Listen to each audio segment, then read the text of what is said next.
Rest ഹൗസിലെ ടോയ്ലറ്റിൽ concrete ceiling ഇളകി വീണു. തിരുവനന്തപുരം ലീഗൽ മെട്രോളജി വകുപ്പിലെ ഉദ്യോഗസ്ഥൻ തലനാരിഴക്കാണ് രക്ഷപ്പെട്ടത്. ഇന്നലെ സെക്രട്ടേറിയറ്റിലെ അപകടത്തിൽ ജീവനക്കാരിക്ക് ഗുരുതര പരിക്കേറ്റതിന് പിന്നാലെയാണ് ആലപ്പുഴയിലും അപകടമുണ്ടായിരിക്കുന്നത്.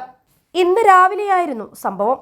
ആലപ്പുഴ സിവിൽ സ്റ്റേഷനിൽ പ്രവർത്തിക്കുന്ന ഡെപ്യൂട്ടി കൺട്രോളർ ഓഫീസിലേക്ക് പരിശോധനയ്ക്കെത്തിയതായിരുന്നു ലീഗൽ മെട്രോളജി വകുപ്പിലെ ഉദ്യോഗസ്ഥൻ. PWD റെസ്റ്റ് ഹൗസിലായിരുന്നു ഇവർ താമസിച്ചിരുന്നത്.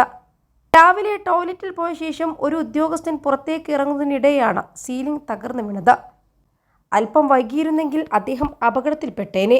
ലീഗൽ മെട്രോളജി വകുപ്പിലെ ജൂനിയർ സൂപ്രണ്ട് GR അനിലാണ് അപകടത്തിൽ നിന്നും തലനാരിഴക്ക് രക്ഷപ്പെട്ടത്.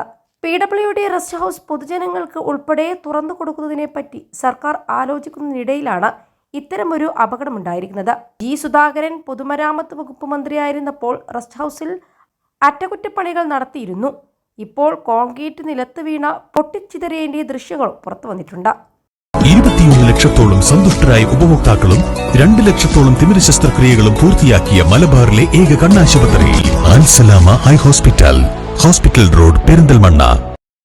സമാനമായി കഴിഞ്ഞ ദിവസം തിരുവനന്തപുരം സെക്രട്ടേറിയറ്റിലെ ടോയ്ലറ്റിൽ ക്ലോസറ്റ് പൊട്ടി വീണ് ജീവനക്കാരിക്ക് ഗുരുതര പരിക്കേറ്റിരുന്നു. ആദ്യം ജനറൽ ആശുപത്രിയിലേക്ക്, ഇവിടെ നിന്ന് മെഡിക്കൽ കോളേജ് ആശുപത്രിയിലേക്കും ഇവരെ പ്രവേശിപ്പിക്കുകയായിരുന്നു. അവസ്ഥ ഗുരുതരമായതോടെ ഇപ്പോൾ കിംസ് ആശുപത്രിയിലേക്ക് മാറ്റിയിട്ടുണ്ട്. തദ്ദേശ വകുപ്പിലെ ഉദ്യോഗസ്ഥർക്കാണ് പരിക്കേറ്റത്.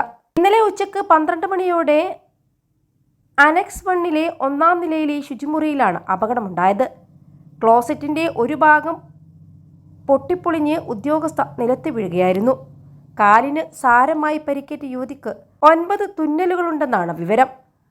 ആഴത്തിലുള്ള മുറിവാണെന്നും ആശുപത്രിയിലേക്ക് കൊണ്ടുപോകുമ്പോൾ രക്തത്തിൽ കുളിച്ചിരുന്നുവെന്നുമാണ് സെക്രട്ടേറിയറ്റ് അസോസിയേഷൻ ഭാരവാഹിയായ ഇർഷാദ് പറഞ്ഞത്. സെക്രട്ടേറിയറ്റിലെ പല ടോയ്ലറ്റുകളും കാലപ്പഴക്കം വന്ന് അപകടാവസ്ഥയിലാണെന്നാണ് വിവരം. പുതുക്കി പണിയണമെന്ന് ജീവനക്കാരുടെ സംഘടന ഉൾപ്പെടെ ആവശ്യപ്പെട്ടിരുന്നു. എന്നാൽ ഒന്നും തന്നെ ഉണ്ടായില്ല.